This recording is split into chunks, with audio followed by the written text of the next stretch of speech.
Already butter scotch పెట్టుకొని తినేసా. ఇదిగోండి pan మా మమ్మీ కోసం. తను ఆగలేదు, అందుకే లంచ్ చేసేసింది. నేను ఆల్రెడీ అన్నీ ట్రై చేశాను కదా, కొంచెం ఆగి తింటా అని చెప్పాను. టిష్యూస్ కోసం వెళ్ళింది మేడం మా మమ్మీ. టిష్యూస్ తీసుకొని వచ్చినాక ఈ పాన్ ఇచ్చేసి కుల్ఫీ నేను తిని ఇంకా కొంచెం టైం ఆగి తర్వాత తింటా. వింటున్నారా బ్యాక్గ్రౌండ్లో ఎన్ని సాంగ్స్ పెడుతున్నారు?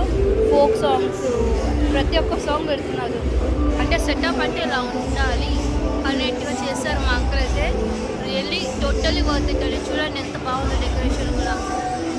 Temple vibe, full pure temple vibe. ఇక్కడ బయట ఎంట్రన్స్లో కూడా చూడండి ఎంత బాగుందో. అండ్ ఎంట్రన్స్ దగ్గర ఆగని ఫస్ట్ వచ్చి దర్శనం చేసుకునేది వినాయకుడిని. వినాయకుడు ఎంట్రన్స్.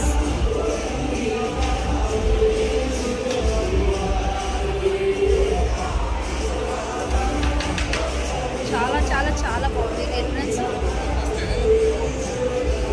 ఇదంతా ఫుడ్ కౌంటర్, ఇంకా అక్కడ అంతా మొత్తం ఫుడ్ కౌంటరే. ఇటువైపు వచ్చేసి ice cream, paan, fruit chaat, mocktails. Live screen కూడా చూపిస్తున్నారు చూడండి ఇటువైపు అటువైపు. ఇక్కడ హ్యాండ్ వాష్ వెనకాల సైడ్. సో హాల్ మాత్రం చాలా పెద్దగా ఉంది. మినిమం ఒక 2000 మెంబర్స్ కెపాసిటీ అనుకుంటా నాకు తెలిసి.